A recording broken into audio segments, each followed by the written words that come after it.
world.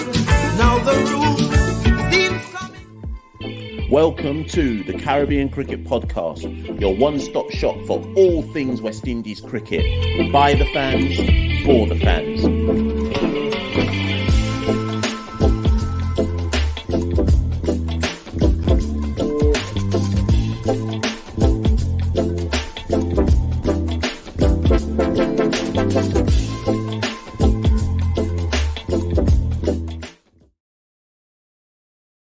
Yes, ladies and gentlemen, welcome back to another edition of the Caribbean Cricket Podcast. This one's going to be an interesting one. It's not me. It's not me doing a monologue, talking on a particular theme. It's not me and Santoki going back and forth about something in West Indies cricket. This is I wouldn't even call it an interview, but it's definitely an interesting. I'm going to call this one an insight episode. The actual name I've given for this episode is Revitalising Cricket in Jamaica. And I think it's the 20th of May at the time of recording. I think if I had to pick one of the hottest topics for the overseas audience, and those of you that follow the Caribbean Cricket Podcast, one of the questions we get so frequently is what has happened to cricket in Jamaica.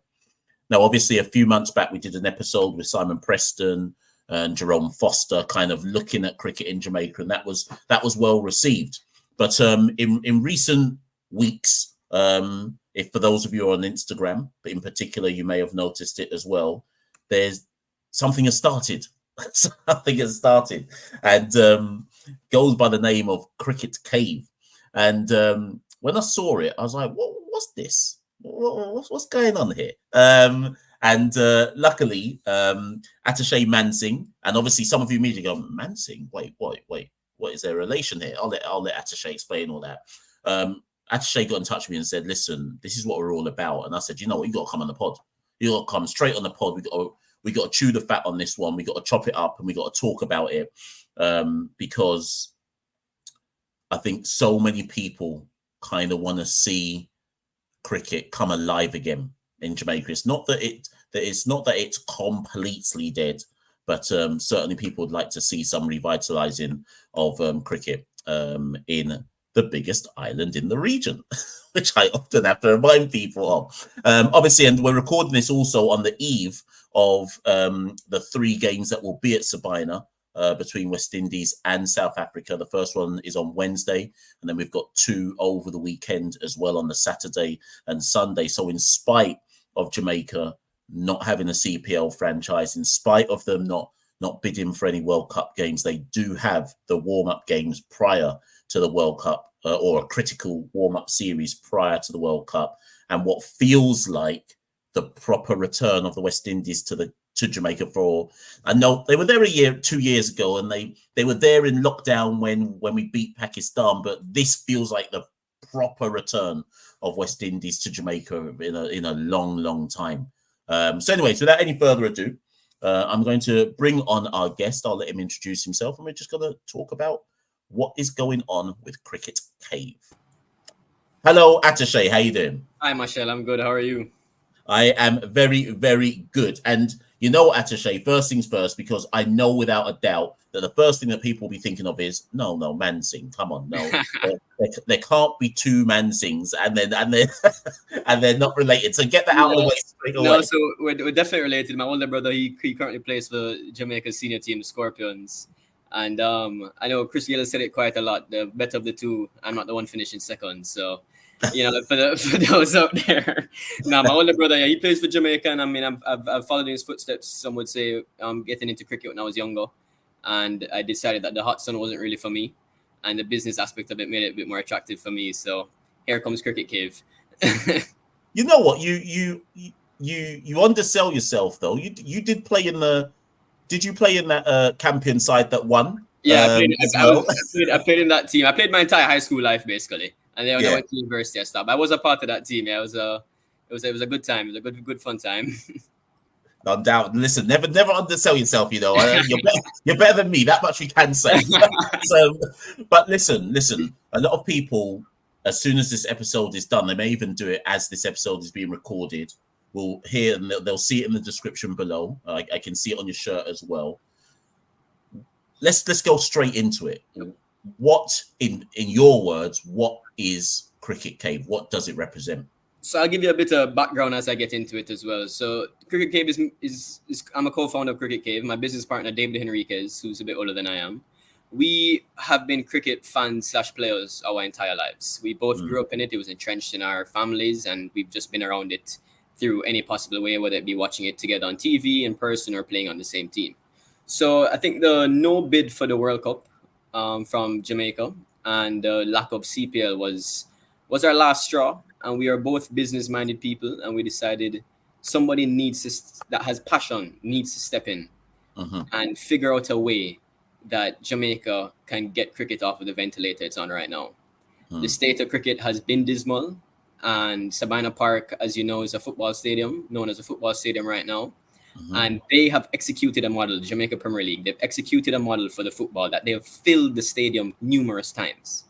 People know what Sabina Park is, but they just don't know what's played there.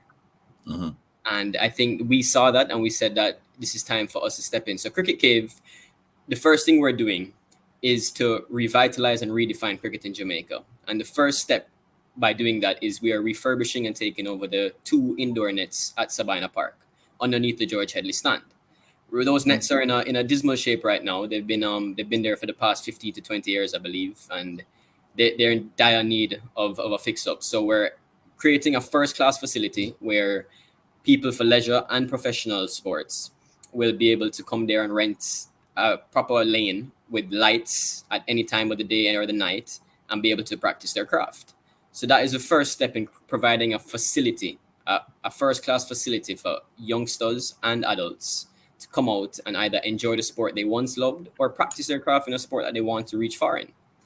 So on top of that, that is just to generate an area where people can say, where did I go play cricket? You have a lot of football turfs in Jamaica now. So now we're looking to say, let's create Cricket Cave where people can come to a place where it's just strictly cricket related. Listen, there's so many things you said that I want to jump into there. So Sure. let's start with the nets, actually. How does it work then? Because Sabina, technically Kingston Cricket Club, have so we're doing it in collaboration with the Jamaica Cricket Association, right? And we have to thank them quite a bit. They've been on the ball, they've helped us quite a bit, and they've been with this project. They're ready to move forward, and they've given us a lot of freedom to execute what we want to. So I think this board right now is a very progressive board, and they're looking to make positive changes in Jamaica cricket. Would you have been this? You may not be able to answer this one. I'm trying to keep this one on the straight and narrow. If we hadn't had the recent change at the helm of JCA, would you have faced more hurdles to get this over the line? I don't necessarily think we'd have faced any hurdles. I mean, cricket's been in a tough situation, but I do think when I spoke with the previous board as well, they seem to be open to it. It's just that I think everything was around election time at that time, so there wasn't much movement, but they were definitely open to it. But definitely, right now, we're looking to move forward. Why, to the best of your knowledge of the local scene, why has it taken something like yourself and your business partner to, because on the surface, right, there will be international listeners of this, not just Jamaican listeners, there'll be international listeners of this who just love cricket in the region. They will say, what do you mean they're in disrepair? Like, why do you think it's taken 2 individuals coming up with a business plan saying, well, let's refurbish those nets? Why has it not happened before? Do you believe? Due to the way I look at it, I mean, for my generation, I'm 24, turning 25 years old. I'm a young person. My generation has not experienced cricket really and truly at Sabina Park when it was, whether it was the glory days or even afterwards. We've had limited amount of cricket being played there. Cricket is not seen as a Jamaican sport anymore. Football has become the most popular sport. Then you have the track and field, and then there's many other sports that people would rather attend to than cricket, simply because, one, I don't think a lot of people even know the rules or anything about cricket anymore.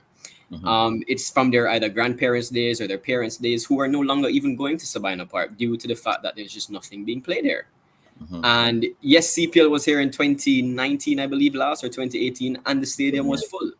So there were instances where people got a glimpse of it, but there's never been consistency. And you need consistency to remind people that this is a fun sport to go to. Pivoting back to something you made a point of. So coming out of the pandemic and lockdown, Sabina for a period of time, and I remember reading like articles in the Observer and Glean as people like Nehemiah Perry saying Sabina's just become a place for party. And you'd every weekend, or what felt like every weekend, you'd see another big party or bashment being held there. Now it seems to be a venue for JPL.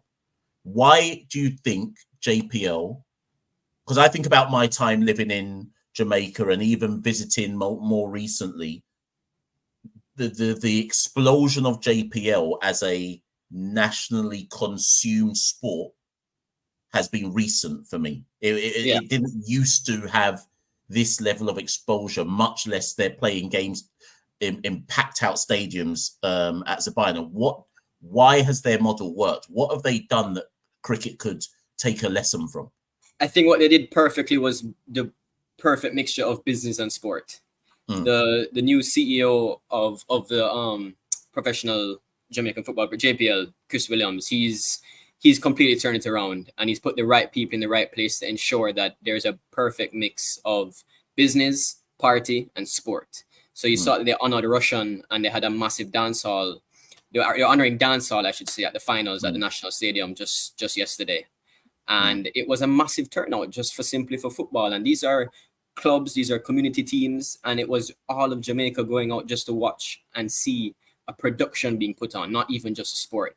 So that's also where I got the inspiration from seeing how they executed their business model, and made me realize that this can be used in other sports as well. And that's what caused the inspiration to say, it needs to be done for cricket. It needs to be done. People without knowledge of the domestic scene back home, and even those with knowledge, you're starting with the nets. Obviously, you're going to have a long-term plan, but how do you envisage, or maybe this isn't part of the plan, but how do you envisage connecting? I'm not even going to call the grassroots, or maybe you'll say that's where you have to start, but Senior Cup still goes on. So it's not like Senior Cup isn't happening, right? But how do you envisage or making that connection between people watching a Melbourne or a Kingston or St. Elizabeth, whatever it might be, caring enough to then translate that to them watching, let's not even say West Indies, Scorpions just played a season at home, in essence, in the domestic championship. And some people attended, but not enough that would suggest that cricket was still a popular sport, if that makes sense. It was more like family and friends and a few people that still hold cricket dear. What do you think are the stepping stones that need to be put in place to make it translate through the different sections of cricket society? So that's a good point you brought up, that we had an entire 4-day season here. I will say, to start getting cricket popular again, 4-day may not be the best season to get in Jamaica cricket right now, especially with our team going through a transition period with our players. It's not like the big names are playing in the team. So in the past, when we were won 5 in a row, I mean, the Tamar Lambers, the Danza Hayats, so there are lots of big names within Jamaica cricket. Right now, we have Kurt McKenzie, who's our youngest test player, I believe, on the team right now, or the only test player on the team. Because Blackwood didn't play towards the end and Chadwick Walton wasn't there. So, I mean, Kurt McKenzie is not really a household name yet in Jamaica. He's getting there, and he's proving that he has a lot of work to do and has done a lot of good work for West Indies cricket already. So with the lack of no names, I think it would be difficult to necessarily bring a crowd out. So we're going to start from not even Scorpions. We want to have more local tournaments involving the local cricket scene. So those players that would come and watch the Melbournes and the Kingstons, now we're going to be able to see them in different formats, just like Senior Cup. But we want to ensure that there's local tournaments that can come here and say, okay, let's play cricket on the lights at Sabina. Let's have a T20 tournament. Let's have a 50-over tournament, and engage these clubs to have more cricket played, so that the communities now can start coming out and saying, oh, Melbourne, my side playing. Let me go down to Sabina Park and watch my side on the lights. And so we want to ensure that we're not just looking to have, when we say more cricket, we're not talking about, oh, CWI, give us more West Indies games. We want more local cricket played across Jamaica. Indeed. And I saw in the build-up to this, did you, with the launch of all of this, did you deliberately do it knowing that the South Africa games were coming here, or was that just a coincidence? It just so happened that the South Africa games are taking place as well? It was a massive plus for us. We did not do it intentionally. We heard rumors that the games may have been coming, but we actually want to catch that summertime, so that even when there's more children back, whether they're traveling or whatever, because we're also looking to launch a youth academy within Cricket Cave, where on the weekends we're going to have an international standard coach working with a younger coach, whether it's a Scorpion player, it could be, where we're looking to allow the youth, because there is a big financial issue when you get into cricket. Cricket is an expensive sport. So we want to bridge that financial gap for the youth, where you really just need a tennis ball and a cricket bat to start. That's how you start doing drills. So a lot of people used to have a sock where they hang and you just play drills in your backyard or your front yard. So we want to bridge that financial gap and target the youth for our academy to ensure that there's cricket played from you're 5 years old straight up until you're 15. You have a place where you can go to nurture and find and do the finishing touches on your skills. Do you envisage doing that by going into the school system or through the club system, or both? Because one of the biggest disconnects, I think, when Brandon King came on the podcast a few years back now, actually, maybe about 3 years ago, he spoke about his time at Mona Prep, where he would have played age group cricket at Mona Prep, and then developed through the school system. And when I speak to a lot of people back home, they tend to say that the school system is almost being left to underdevelop, and therefore that's one of the rungs that needs to be revitalized in and of itself. Definitely. You're right. The school system, I would say, definitely needs to be refocused on. When Scotiabank was the main sponsor, I know that it was doing well, but I haven't really heard much about it since then personally. And that will be the age to target people to create the love for the sport. Once you create the love at those young ages and make it a fun sport, once they transition to that high school period, that's when school selection becomes a big thing. Do I go to a traditional cricket high school in St. George's College, or Wilmot's Highs, or Jamaica College, or Campion College now, who just won under 16 and stuff? So we definitely need to target the younger age group and ensure that cricket becomes fun from there, and they have a transition to high school where they can be like, okay, I want to take this seriously. So the way I would look at it is I would focus on ensuring that the age groups from 5 years old coming up from prep school or primary school, cricket is a fun sport where you participate, you have a good time. You say, all right, let me go out there. If I score runs, I score runs. If not, whatever. But they're taught the right way. And then as their fun becomes love, that's when you target them in high school when they just enter, and you say, okay, now you're entering big man cricket. You have under 14, under 16, under 19. This is your goal to get each year. You have to try progress to each age group. And that's where you target them to say, okay, the academy, now you switch from having fun to focusing on actual skills and fun together. With the with the South Africa series, I've seen you doing on socials quite a lot of promoting around. I guess if you think this is a bit too reductive, by all means correct me, but essentially encouraging people to come out to the game and promoting it as a come and have fun at cricket, in essence, like literally going back to the basics of this can be fun. Come back and have fun at Sabina whilst happening to watch the West Indies play some T20 games. So what was your strategizing around that? So that's exactly it, to be honest. So once again, in collaboration with JCA and Cricket West Indies, where JCA has been on the ball once again with the fan zones. We're calling it the Cricket Cave fan zone. And that's the aim. Come back out to Sabina Park to watch cricket and have fun. So we're not doing anything extraordinary, I would say. We're just trying to create an avenue where people can have an ease in coming to cricket, because nobody cares for cricket anymore. So it's going to be within the stand itself. So there's seating, there's shade from before. All we're doing is providing the amenities in front of you, so you can see everything in front of you. There'll be a bar that's set up on a wooden platform in the stand itself. You don't have to walk and go underneath the stand and get a drink or a food. You're still watching the game. There'll be a DJ there who's playing music between the balls and the breaks and everything. There'll be food options, and everything is in front of you. We already have a designated parking for fan zone tickets. So all these things is what is making it comfortable and making it easy for people to come out to. The joke is, Atishai, that sounds so simple, but no one's been doing it. Exactly. Exactly. So the main reason as well for doing the fan zone is one, to bring out people, but also we want to build back that trust from the private sector, who really has no interest in cricket in Jamaica anymore. I mean, if you see a sponsor for a Jamaican cricket team, you're like, oh, what? Where did that come from? So we also want to build back the trust with the private sector and show them that, listen, yes, we've been dormant for a few years, but now we have some younger and some fresher faces involved, and we want to ensure that private sector sees a benefit from cricket, because cricket, to me, earns the most support for a local athlete at a young level. I mean, the C contract, they're earning $250,000 Jamaican a month. And this is simply from just training. This isn't match fees included. This isn't if you go to a CPL, and that is good money. So it's time to show Jamaicans that, listen, cricket is a profession that people should look at. It's a viable option. I would. I mean, I'm sure this is part of the reason for also being on this platform, but I guess it's about. I'm a big believer in that phrase that people don't know what they don't know. And cricket.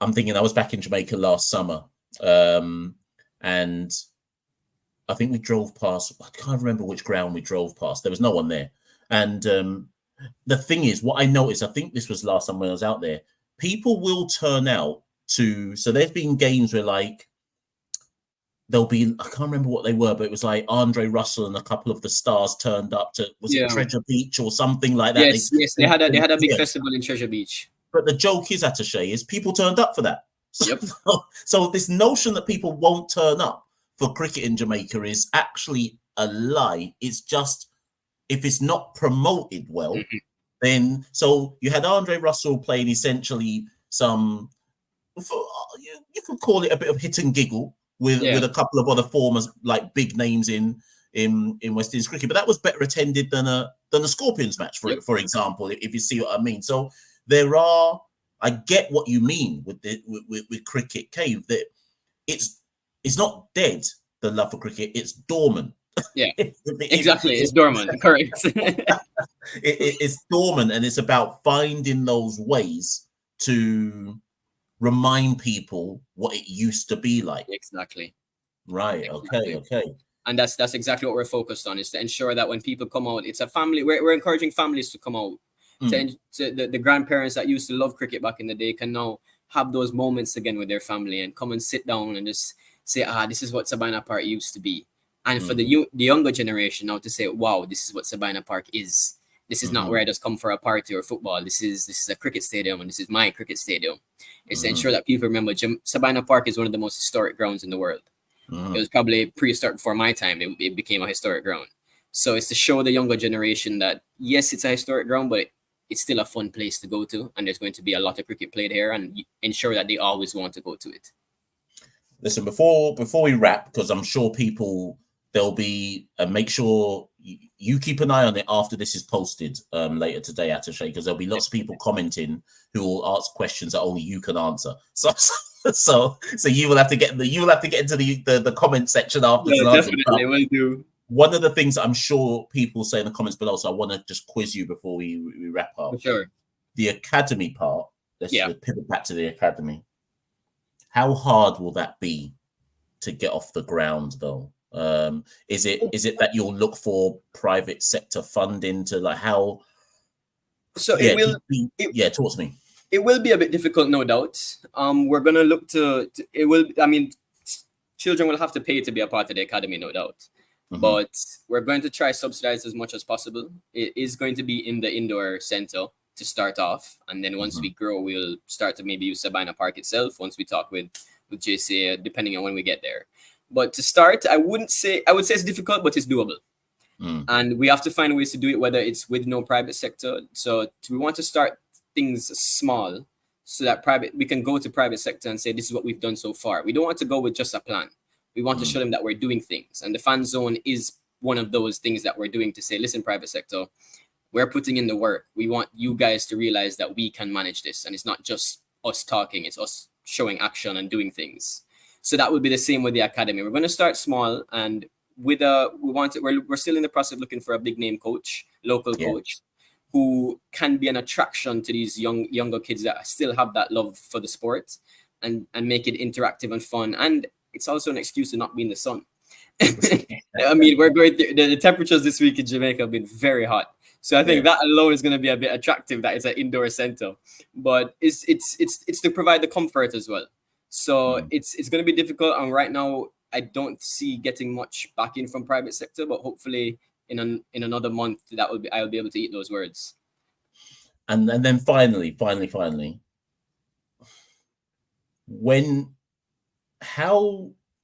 this is actually, I should have asked this at the beginning. When you initially had the idea, you and your business partner, it's pretty bold to go to JCA up front and just go, right, this is what we want to do, X, Y, Z, so on and so forth. Was it a simple, was it a case of, if you want something done, just get it done yourself and just pitching? Like, were you not, was there any element of being like, they might laugh us out of the room here? Yeah, so I mean, David was the one that really drove that in. He said, listen, worst you can get is a no. And we went to Sabina, we looked at the area and we said, something can happen here, because even amongst our friend group, some nights we're like, oh God, I wish we could just go play some one bounce or some bumper league or something. So when we got those ideas, we went there and we saw the area. It's not a bad area and it can easily be fixed. It just, as you said, it was to just get somebody to do it. So we said, let's go to JCA. I mean, JCA really, I would say at that time, there's not much money in cricket, and we're looking to not use their money, it's to gain them money or gain them. So the national team will be able to get it for certain hours across all the national age groups. So it's also a win-win for both of us involved. So we said, let's see what they say. And they were very attracted and interested in it immediately. And the area wasn't used heavily. The national team used it, but it's not a very nice area to use right now. And we said, well, it's still there. It's existed for so long. Somebody must come in and change it. And we decided that we were the people to do it. Indeed. Listen, there'll be plenty of people, like you say, listening, thinking, yes, finally. Finally. Yes, and we hope that these people listening come out, if they're in Jamaica, to the fan zone, because this is the first step. It's not just looking to make profits. We're looking to make people happy again, make cricket fun again. This is the first step for a bigger picture, and Cricket Cave has a long way to go. We know that. We have a lot of work to do, and we're dedicated to the work, and we think cricket will come back to Jamaica, and we hope that everybody else comes back to it as well. I shouldn't leave without. Would you like to see CPL return to Jamaica? I hope it does. I hope it does, and I'm hoping it returns next year. I'm hoping it returns immediately, because it's the biggest party in sport. And let's not forget, as you said earlier, West Indies population is what, 6.5 million. Jamaica is half of that. How can a tournament named Caribbean Premier League be played without Jamaica in it? We have to wake up here locally and realize that people are moving forward without us in this sport. America's interest in the sport is a massive, massive danger to us. And if we get left behind, which we already have been with this World Cup, you've seen all the changes in the local stadiums of those who are hosting the World Cup. Yeah. These stadiums are now here, and Sabina Park is still probably going here. Yes. Yeah. So it's time for us to wake up and realize that nobody's going to wait on Jamaica. They've moved ahead. We have to wake up now and say, hold on, this thing has money. I said in an interview the other day, in Guyana, in CPL alone, last year, they had $101 million impact on their economy from 10 games. In Barbados, over 5 games, they had $41 million US dollars impact from their economy, strictly from organization spending, from tourism, and from the local people coming out. The Airbnbs are being helped. The local Nutsimman is getting money. This isn't money going to the big establishments' pockets. This is simply a trickle-down effect into the local economy. So we need to realize that there's an impact and a benefit to having cricket here. And I think the entire Jamaica needs to wake up to that fact. So anyone who's listened to this and wants to find out more, maybe even somebody saying, you know what, I know this man who knows this person who knows that person, and they can help you in this way. How do they get in touch? What's the best way to follow the journey? You can DM us on Instagram. It's Cricket Cave JA, or you can even send us an email at cricketcavelimited.com. We're open for any ideas, any help. We're looking to work with the people of Jamaica to ensure that we can get our national sport back to being a national sport. You just ended it the best way, you know. I know you usually have a good ending, so I had to beat you at it a little bit. in my head, I was like, how am I going to end this? And you just ended it with that statement. Listen, Atishai, absolutely brilliant. And I think this particular conversation, in a nutshell, sums up why myself and Santoki created this medium, because it's never been about what we want to talk about and this, that, and the other. It's always about promoting what's going on in the region. And that's why when you and I spoke, I was like, you got to come on, because it's about, people don't know what they don't know. And if this conversation reaches even one person in Jamaica who's been waiting for something like this, it's already made an impact. If that makes sense. So it does. And from our launch on Instagram, sorry to cut you there, on our launch on Instagram, people have reached out and to the page and said that thank you so much for this. We've been waiting for this, and a lot of people have given us encouraging words. So it was heartwarming to hear a lot of these comments. And we do hope that if anybody wants to reach out and be a part of Cricket Cave in any way or help Cricket Cave in any way, we're open to all help and any feedback whatsoever. Well, listen, I'm not in Jamaica this summer, but I should be there around Christmas time. So when I touch Christmas time, we must link up. Definitely. CCP can be held at Cricket Cave at that point. Yeah. Listen, Atishai, thank you so much for coming on. Much appreciated. Thank you so much, Machel. I appreciate it. No worries. Ladies and gents, that's been another episode of the Caribbean Cricket Podcast. I hope you heard all the different links that Atishai gave there. Do get in touch if you're interested. And as ever, comments below. If there's anything you want to ask Atishai, get in the comments below. I'll make sure he sees them, so on and so forth. But thank you as ever, everyone, for listening. Like, share, subscribe. You know all of that by now. I'll be Machel St. Patrick here at one half of the Caribbean Cricket Podcast. Thank you and good night. We rule the cricket world.